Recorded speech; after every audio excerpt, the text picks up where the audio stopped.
Liquor scam వ్యవహారంలో హైకోర్టుకు సేవలో కీలకమైనటువంటి పరిణామాలు చోటు చేసుకుని మద్యం అక్రమ కేసులో గోవిందప్ప ధనంజయరెడ్డి కృష్ణమోహన్ రెడ్డి కృష్ణలని ఏసీబీ కోర్టు మంజూరు చేసిన డిఫాల్ట్ బెయిల్ రద్దు కోర్టు దాఖలు చేసిన పిటిషన్ మీద గత వాదనల సందర్భంగా హైకోర్టును సిట్ తప్పుదారి పట్టించిందని సీనియర్ న్యాయవాది నిరంజన్ రెడ్డి ధర్మాసనాన్ని నివేదించారు.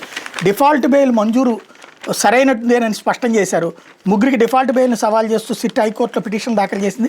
తమ ఛార్జ్షీట్లో లోపాలను ఎత్తి చూపుతూ ఏసీబీ కోర్టు జారీ చేసిన ఆఫీస్ మెమోరాండంని కూడా సవాల్ చేసింది. మరో నిందితుడు బూనేటి చాణక్యన్ డిఫాల్ట్ బెయిల్ మంజూరు చేయకుండా ఏసీబీ కోర్టు నిరోధించాలని కోర్టు పిటిషన్ దాఖలు చేసింది. ఈ వ్యాజ్యాల మీద గత వారం విచారణ జరిపిన న్యాయమూర్తి ఏసీబీ కోర్టు జారీ చేసిన ఆఫీస్ మెమోరాండం మీద స్టే విధించిన విషయం తెలిసిందే. ఆఫీస్ మెమోరాండం ఆధారంగా ఇచ్చిన డిఫాల్ట్ బెయిల్లోని పలు అంశాల మీద కూడా స్టే ఇచ్చారు.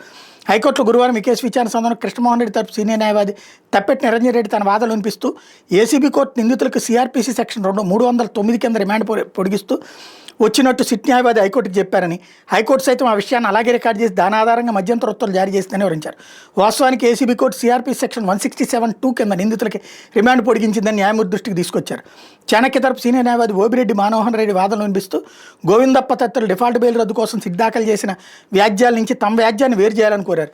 ఏసీబీ కోర్టు ఆఫీస్ మెమోరాండం కొట్టేయాలని కోరుతూ సిఆర్పీ సెక్షన్ 482 కింద క్వాష్ పిటిషన్ దాఖలు చేశారని, ఈ వ్యాజ్యానికి విచారణ అర్హత లేదన్నారు. మెమోరాండం పూర్తి కార్యనిర్వాహక ఉత్తర్వు అని, దీన్ని సెక్షన్ 482 కింద సవాల్ చేయడానికి వీల్లేదని చెప్పారు.